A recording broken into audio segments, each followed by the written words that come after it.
En esta segunda parte de la clase vamos a evaluar el efecto de señales ambientales sobre la transición del crecimiento vegetativo a reproductivo, es decir, la iniciación floral. Uno de los factores ambientales que más impacto tiene sobre esta transición de vegetativo a reproductivo es la duración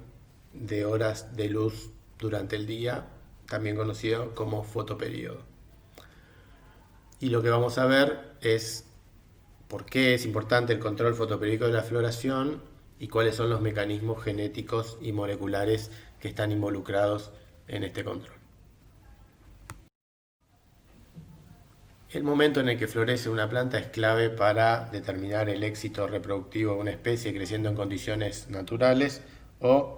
el éxito productivo en un sistema agrícola.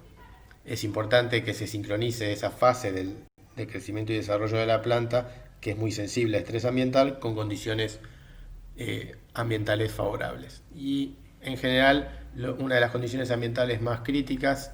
tiene que ver, por ejemplo, con la temperatura, que varía a lo largo del año, dependiendo de la región en la que uno se encuentre. Sin embargo, los cambios en temperatura no son fáciles de predecir y entonces no es simple para un organismo anticiparse en forma ordenada a los cambios estacionales, censando los cambios en temperatura. Sin embargo, un predictor importante de los cambios estacionales que permite anticiparse a los mismos es el cambio en la duración de las horas de luz que hay durante cada día, lo que conocemos como fotoperíodo. Estos cambios fotoperiódicos, ¿sí?, donde el día tiene su máximo valor en el hemisferio sur el 22 de diciembre y tiene la mínima duración el 21 de junio, están asociados a que el eje de rotación de la Tierra está inclinado 23 grados en relación al plano de movimiento de la Tierra alrededor del Sol. Y por tal motivo, durante una época del año, hay ciertas regiones del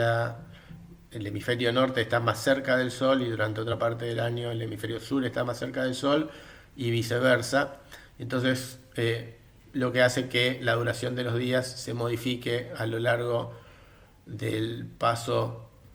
de los días del año, dependiendo de la latitud a la que nos encontremos. En el Ecuador, por ejemplo, la duración del día es invariable,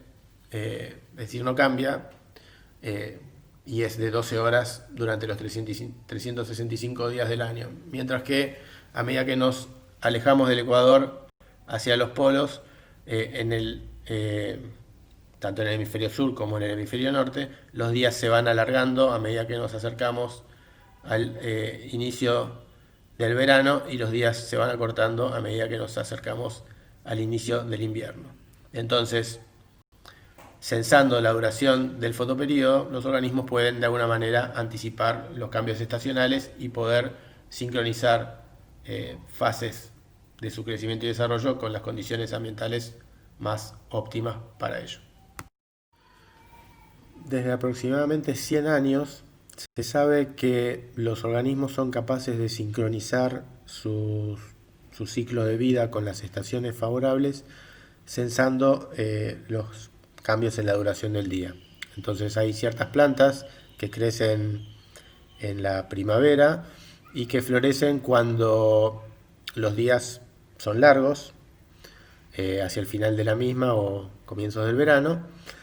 mientras que se llaman plantas de día largo, mientras que hay otras plantas que crecen durante el verano y florecen antes de que comiencen las heladas, cuando los días se acortan en el otoño y se llaman plantas de día corto. En este caso, en la planta modelo Arabidopsis thaliana, es una planta de día largo, como es también el trigo y la cebada, mientras que plantas de día corto, ejemplos son el arroz y la soja. Acá vemos cómo es la respuesta de una planta de día largo como Arabidopsis, como el trigo, como la cebada, como el tiempo a floración se modifica en función del fotoperiodo en el que crece la planta. Las plantas de día largo pueden agruparse de dos maneras: aquellas que tienen una respuesta cualitativa al fotoperiodo, como se ve en el caso de la línea punteada, donde cuando la planta crece en un fotoperiodo de mayor duración a un fotoperiodo umbral o fotoperiodo crítico, el tiempo de floración es mínimo y la duración, el tiempo que pasa desde la germinación hasta el inicio de la floración, en condiciones óptimas se denomina fase vegetativa básica. Por debajo del fotoperiodo umbral o crítico, esa planta no florece. Podemos interpretarlo como que el tiempo tiende a infinito. Por otro lado, en la mayoría de los casos, la respuesta en verdad al fotoperiodo es cuantitativa, ¿sí? Si bien por encima del fotoperiodo umbral o crítico el tiempo es mínimo, que corresponde con la fase vegetativa básica, a medida que el fotoperiodo disminuye por debajo del fotoperiodo crítico o umbral, cada vez la planta tarda más tiempo en florecer, ya sea en tiempo cronológico, es decir, días a floración, o en lo que se conoce como tiempo térmico, cuántos grados días se deben acumular para que se complete esa fase del desarrollo. La relación que hay entre el tiempo floración y el fotoperiodo, en estos casos,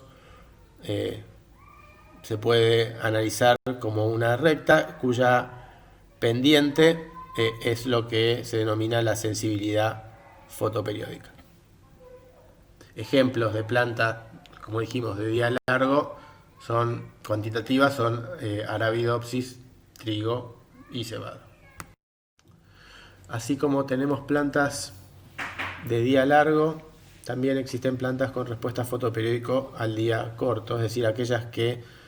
florecen en un tiempo mínimo cuando crecen bajo unas condiciones fotoperiódicas de duración inferior a un fotoperiodo umbral o fotoperiodo crítico.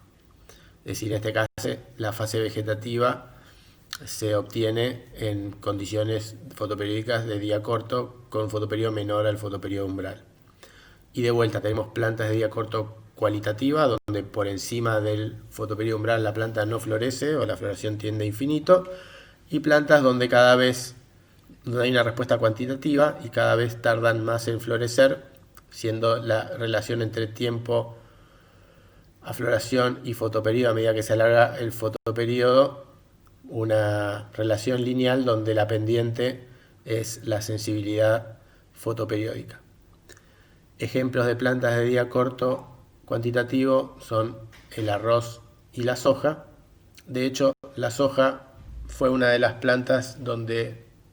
el estudio del efecto estacional sobre la floración permitió descubrir hace un siglo las respuestas fotoperiódicas en el equivalente al INTA, pero de Estados Unidos. Y esto tenía que ver con que los agricultores querían sembrar en forma seriada plantas de soja de modo de poder cosechar en forma secuencial y poder organizar sus labores más fácilmente. Sin embargo, si bien sembraban secuencialmente plantas de soja en el tiempo, las plantas florecían todas al mismo tiempo. Y eso tenía que ver con que había un factor ambiental que sincronizaba la respuesta a la floración, y descubrieron que ese factor ambiental era el fotoperiodo. Así se descubrieron, de hecho, las respuestas fotoperiódicas. Lo que vamos a ir viendo ahora son los mecanismos genéticos y moleculares que controlan el efecto del fotoperiodo sobre la floración, ¿sí? Cuando una planta de día largo es expuesta a un día largo, eso es sensado, se sabe que es sensado en las hojas, y eso se sabe porque uno puede tener una planta de día largo en día corto y no florece, y sin embargo si uno le corta una hoja y le injerta ahí una hoja de una planta de día corto, en esa condición sí va a florecer. Entonces el fotoperiodo es sensado en las hojas y hay una sustancia química que se trasloca vía floema hacia el ápice que regula la floración en el ápice, y hoy en día se sabe que esa sustancia, un componente importante de ese florigen es la proteína llamada FT de Flowering locusti. Entonces el estímulo fotoperiódico es censado en las hojas, allí se produce el florigen, uno de cuyos componentes es la proteína FT, que migra por vía floemática desde las hojas hacia el ápice, donde induce la transición de una identidad de meristema vegetativo a una meristema con identidad reproductiva que va a dar lugar a flores en lugar de hojas. Aquí podemos ver un esquema como el censado de un fotoperiodo inductivo en la hoja de una planta cuya floración es regulada por el fotoperiodo conduce a la expresión del gen FT. La regulación del gen FT está mediada por factores positivos y negativos.